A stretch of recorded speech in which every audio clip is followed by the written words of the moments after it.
Hello friends, I'm Dr. Vikram and welcome back to this new video series on knee pain. इस video series में हम लोग बात करेंगे घुटने के दर्द के बारे में, घुटने के दर्द के क्या क्या कारण होते हैं, किस तरह से हम उन्हें प्रिवेंट कर सकते हैं, क्या क्या उसके प्रारंभिक लक्षण होते हैं और क्या ट्रीटमेंट ऑप्शन हम लोगों के पास में होते हैं। घुटने का दर्द, जैसा कि आप सभी लोग जानते हैं, एक बहुत ही कॉमन समस्या है और आजकल के दिनचर्या के हिसाब से यंग पॉपुलेशन में भी ये समस्या देखने को मिलती है। तो दोस्तों, सबसे पहले हम बात करते हैं घुटने के घिसावट या ऑस्टियोआर्थराइटिस के बारे में। ऑस्टियोआर्थराइटिस एक बहुत ही कॉमन टर्म है, आप सभी लोगों ने इसके बारे में सुना हुआ होगा और जनरली ये हमारी ओल्डर एज पॉपुलेशन में काफ़ी बहुतायत में पाई जाती है। ऑस्टियोआर्थराइटिस को बहुत अलग अलग नामों से संबोधित किया जाता है। कई बार इसे घुटने की घिसावट, घुटने में चिकनाई का कम होना, हड्डी का बढ़ना, इस तरह से तरह तरह के नामों से इसको जाना जाता है। तो दोस्तों, जो घुटने के दर्द को ठीक से समझने के लिए सबसे पहले हम लोगों को घुटने के स्ट्रक्चर के बारे में, घुटने का जो एनाटॉमी होता है, घुटना किस तरीके से बना होता है, उसके बारे में जानना अत्यधिक आवश्यक है। और न सिर्फ डॉक्टर को बल्कि सामान्य पॉपुलेशन को भी इसके बारे में जानकारी होना चाहिए। ये जान के आप लोग घुटने की बीमारियों के बारे में थोड़ा सा बेहतर रूप से समझ पाएंगे। तो जैसा कि आप लोग इस चित्र में देख सकते हैं, जो ऊपर की हड्डी होती है ये जांघ की हड्डी होती है, इसे फीमर बोला जाता है, और जो नीचे की हड्डी होती है वो लैग बोन होती है, उसे टीबिया बोला जाता है। और जैसा कि आप देख सकते हैं, जांघ की हड्डी और पैर की हड्डी, इन दोनों के ऊपर एक कवरिंग होती है, एक स्मूथ कवरिंग होती है जिसे बोला जाता है कार्टिलेज। इसके अलावा घुटने के भीतर कुछ स्ट्रक्चर्स होते हैं, कुछ सॉफ्ट टिश्यू स्ट्रक्चर्स होते हैं। सामान्य भाषा में बोलें तो कुछ मांस के स्ट्रक्चर्स होते हैं, जैसे कि ये जो क्रॉस शेप्ड स्ट्रक्चर आपको दिखते हैं, ये इलास्टिक लाइक स्ट्रक्चर्स होते हैं, इन्हें लिगामेंट बोला जाता है। और ये जो कुशन लाइक स्ट्रक्चर्स होते हैं, इनको मेनिस्कस या कुशन के नाम से संबोधित किया जा सकता है। तो हम लोग आज मुख्यतः बात करेंगे कार्टिलेज के बारे में, क्योंकि हम लोग ऑस्टियोआर्थराइटिस पे इस वीडियो में डिटेल में बात करने वाले हैं, तो हम लोगों को कार्टिलेज के बारे में थोड़ा सा और समझना आवश्यक है। दोस्तों, जैसा कि आप उदाहरण के तौर पर ये समझ सकते हैं कि जैसे किसी कार में या किसी भी व्हीकल में पहिए के ऊपर टायर होता है, मतलब उसे प्रोटेक्ट करने के लिए कवरिंग होती है। जैसा हम लोग अपने पैर में शूज़ पहनते हैं, उसी किस्म से हड्डी के ऊपर ये एक प्रोटेक्टिव कवरिंग होती है जिसको कि कार्टिलेज कहा जाता है। ये एक बड़ा ही स्मूथ कवरिंग होता है, और जैसे कि आप बॉल बेयरिंग का एक्शन देखते हैं कि उसमें जब तक वो सरफेस स्मूथ रहती है, बहुत स्मूथ एक्शन उसके अंदर हो सकता है। इस कार्टिलेज के अंदर किसी किस्म का प्रॉब्लम शुरू होता है तो वो एक ऑस्टियोआर्थराइटिस की या जोड़ की घिसावट की शुरुआत होती है।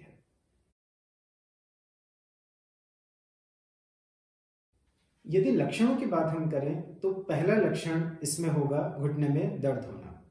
तो घुटने में दर्द एक्टिविटीज़ के दौरान हो सकता है, या जब हम एक्टिविटी करते हैं उसके बाद में घुटने का दर्द हो सकता है, या फिर रेस्ट पेन हो सकता है। रेस्ट पेन मतलब आराम करते समय भी घुटने का दर्द होना। यदि रेस्ट पेन किसी व्यक्ति को होता है तो ये हमें समझना चाहिए कि घुटने का ऑस्टियोआर्थराइटिस एक एडवांस स्टेज के अंदर पहुंच चुका है। तो हम लोगों ने बात किया कि घुटने के ऑस्टियोआर्थराइटिस का पहला लक्षण होता है घुटने में दर्द होना। दूसरा लक्षण होता है घुटने में क्रेपिटस होना। क्रेपिटस मतलब आप लोगों ने देखा होगा कि कुछ जो वृद्ध व्यक्ति होते हैं या ऐसे व्यक्ति जिनके घुटने के अंदर ऑस्टियोआर्थराइटिस होता है, उनके घुटने में एक किस्म का आवाज़ आता है। इस आवाज़ के बारे में वो जनरली हम लोग को ये बोलते हैं कि सर घुटने में से चर चर इस किस्म का आवाज़ आता है। तो that is basically crepitus. Crepitus का मतलब ये है कि जो जोड़ का कार्टिलेज है, जो जोड़ के ऊपर का जो कवरिंग है, वो धीरे धीरे उसमें घिसावट आने लग गई है और उसके छोटे छोटे जो महीन पार्टिकल्स हैं वो हमारे जॉइंट में हैं। तो जब भी ऐसे जॉइंट के ऊपर आप हाथ रख के उसका मूवमेंट करेंगे तो आपको क्लियरली उसमें ऐसा क्रेपिटस, जैसे उसमें एक महीन सा कोई चीज़ है। कई पेशेंट ऐसे बोलते हैं कि सर ऐसा लगता है कि घुटने में जैसे बजरी भरा हुआ हो। तो इस तरह का जो फीलिंग आता है उसे जनरली बोला जाता है क्रेपिटस। तो ये घुटने के ऑस्टियोआर्थराइटिस का दूसरा लक्षण होता है। पहला लक्षण हम लोगों ने बात किया घुटने में दर्द होना, दूसरा लक्षण क्रेपिटस होना। तीसरा, घुटने के अंदर सूजन आती है। ये सूजन कई बार आती है और चली जाती है, और ये देखा गया है कि जब भी ऐसी सूजन आती है तो व्यक्ति किसी के पास में जाते हैं और जोड़ का जो पानी होता है, मतलब साइनोवियल फ्लूइड होता है, उसको एस्पिरेट कर दिया जाता है, उसको निकाल दिया जाता है। पर दोस्तों, मैं आप लोगों को ये बात बताना चाहता हूँ कि ये कभी भी घुटने के ऑस्टियोआर्थराइटिस का कोई ट्रीटमेंट नहीं होता, कोई परमानेंट इलाज इसका नहीं होता है। तो 3 लक्षणों के बारे में हम लोगों ने अब तक बात किया। पहला, घुटने में दर्द होना। दर्द एक्टिविटी के दौरान हो सकता है। एक्टिविटी मतलब जब आप ज़्यादा चलते हैं, सीढ़ियाँ चढ़ते उतरते हैं, उसके दौरान हो सकता है। एक्टिविटी के बाद में हो सकता है, मतलब जब आपने सपोज वॉक किया तो उसके बाद में होने वाला दर्द, या फिर रेस्ट पेन हो सकता है, मतलब जब आप आराम कर रहे हैं उस समय भी आपको घुटने का दर्द बना रहे। दूसरे लक्षण के बारे में मैंने आप लोगों से बात किया, क्रेपिटस, मतलब घुटने के अंदर से जब उसको मूवमेंट होता है तो उसमें से आवाज़ आना। तीसरा लक्षण मैंने आप लोगों को बात किया, सूजन। सो बेसिकली सूजन जो होता है वो जॉइंट में इफ्यूजन होता है, मतलब जो साइनोवियल फ्लूइड होता है, जो जोड़ का पानी होता है, वो सामान्य से अधिक मात्रा में बढ़ जाता है। जोड़ में सूजन ऑफ एंड ऑन, आना जाना इसका लगा रह सकता है। एडवांस केसेस में हम लोग ये देख सकते हैं कि जोड़ के अंदर टेढ़ापन आने लगता है, मतलब जो जोड़, जैसा आप इस पिक्चर में देख सकते हैं कि जोड़ अंदर की तरफ उनमें मुड़ाव आने लगता है। जब ऐसी स्थिति आती है तो ये मानना चाहिए कि ये घुटने का ऑस्टियोआर्थराइटिस एक बहुत ही एडवांस स्टेज के अंदर पहुंच चुका है। तो इस तरह से 4 चीज़ों पे हम लोगों ने अब तक बात किया: दर्द होना, क्रेपिटस, घुटने में सूजन आना और घुटने के अंदर टेढ़ापन आना। कुछ चीज़ें ऐसी होती हैं जो कि घुटने के दर्द को बढ़ा सकती हैं, ये भी ऑस्टियोआर्थराइटिस की इंडिकेटर होती है।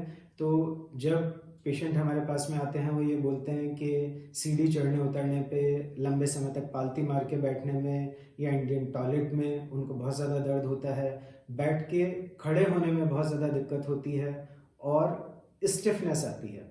तो इस तरह से घुटने के दर्द, सूजन, क्रेपिटस, टेढ़ा होने के साथ में स्टिफनेस भी घुटने के ऑस्टियोआर्थराइटिस का एक मुख्य लक्षण होता है। स्टिफनेस मतलब सामान्य भाषा में बोलें तो घुटने का जाम होना, मतलब व्यक्ति को घुटने को मोड़ने में, घुटने को सीधा करने में, या उदाहरण के तौर पे यदि वो कुछ समय तक एक स्थिति में बैठ गए, जैसे किसी चेयर पर बैठ गए या इंडियन टॉयलेट में बैठ गए घुटने को पूरा मोड़ के, तो उठने में उनको बहुत अधिक तकलीफ का सामना करना पड़ता है। तो ये लक्षण होता है स्टिफनेस। और ये सारे लक्षण जो अब तक हम लोगों ने बात किया वो घुटने के ऑस्टियोआर्थराइटिस का इंडिकेटर होते हैं। हालांकि ये लक्षण घुटने की कुछ दूसरी बीमारियों में भी मिल सकते हैं, उसके बारे में हम लोग किसी अगले वीडियो में बात करेंगे। दोस्तों, इस तरह से हम लोगों ने समझा कि ऑस्टियोआर्थराइटिस, घुटने की घिसावट के क्या क्या लक्षण हो सकते हैं: घुटने का दर्द होना, क्रेपिटस होना, सूजन आना, टेढ़ापन आना और स्टिफनेस होना। अब हम बात करते हैं घुटने के ऑस्टियोआर्थराइटिस के क्या क्या कारण हो सकते हैं। तो जैसा कि हम लोगों ने शुरुआत में बात किया था, हम लोगों ने एक एग्जाम्पल दिया था कि कार्टिलेज जो होता है वो ऐसा होता है जैसा कि किसी पहिए पे लगने वाला टायर। अब टायर के घिसने के क्या क्या कारण हो सकते हैं यदि हम अपने सामान्य ज्ञान के हिसाब से सोचें, तो जैसे कि किसी गाड़ी का शॉकर खराब हो जाता है, मतलब गाड़ी का बैलेंसिंग यदि प्रॉपर नहीं है तो उसकी घिसावट के चांसेस होते हैं टायर के। सिमिलरली, यदि किसी व्यक्ति के घुटने के अंदर कोई अंदरूनी चोट है, मतलब उसके युवावस्था में लिगामेंट का इंजरी हुआ है या मेनिस्कस का इंजरी हुआ है, जिससे कि उसके घुटने का बैलेंसिंग प्रॉपर नहीं है और उसने उस चोट को शुरुआती अवस्था में नज़रअंदाज किया है, उसका प्रॉपर ट्रीटमेंट नहीं लिया है, लेटर एज में इससे ऑस्टियोआर्थराइटिस हो सकता है। तो पहला कारण शॉकर, गाड़ी के शॉकर का खराब होना, मतलब कि जोड़ के अंदरूनी स्ट्रक्चर्स में यदि किसी किस्म का चोट है और उसे प्रॉपरली एड्रेस नहीं किया गया है, उसका ट्रीटमेंट प्रॉपर नहीं किया गया है, तो लेटर एज में उससे ऑस्टियोआर्थराइटिस हो सकता है। और कई बार यंग एज में भी ओल्ड एज जैसे लक्षण आने लगते हैं। तो इसलिए किसी किस्म की भी स्पोर्ट्स इंजरी को, मतलब जोड़ के अंदर जो सॉफ्ट टिश्यू के स्ट्रक्चर्स होते हैं, यदि उसमें कोई चोट लगता है तो उसका निवारण सही तरीके से किया जाना चाहिए।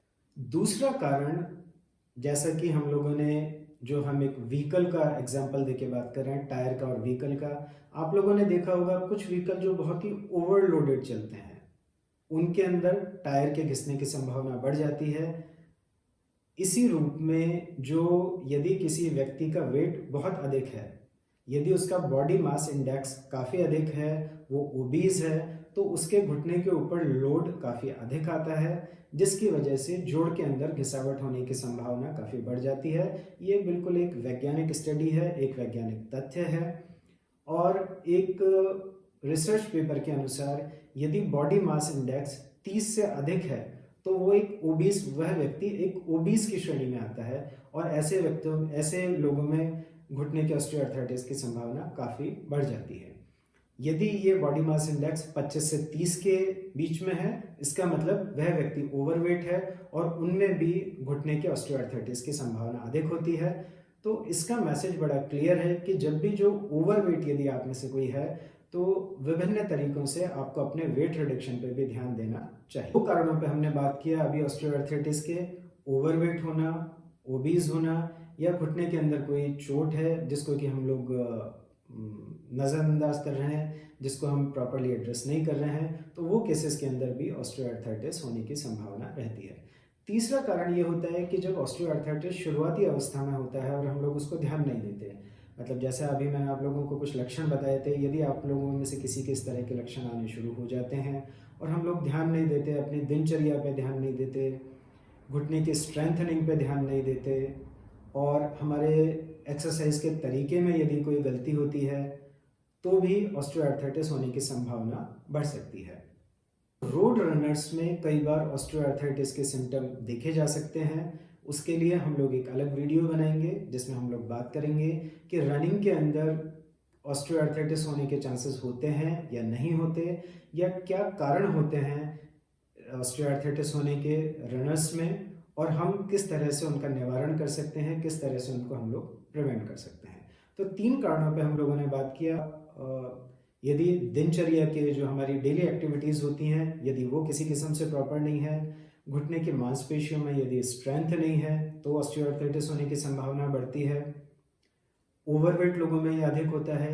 घुटने की यदि चोट है और यदि उसका प्रॉपर ट्रीटमेंट नहीं हुआ है तो उन लोगों में ऑस्टियोआर्थराइटिस होने की संभावना अधिक रहती है। इसके अलावा कुछ रेयर कारण होते हैं, जैसे कि सपोज जॉइंट में कोई गठिया की बीमारी है और उसका प्रारंभिक इलाज नहीं लिया, या कोई झिल्ली के बढ़ने की बीमारी है, या और किसी किस्म की बीमारी है जैसे कि जोड़ का टीबी है, तो उससे भी लेटर एज में सेकेंडरी ऑस्टियोआर्थराइटिस, मतलब इस बीमारी की वजह से जॉइंट के कार्टिलेज में काफ़ी डैमेजेस हो सकते हैं और इसको बोला जाता है सेकेंडरी ऑस्टियोआर्थराइटिस।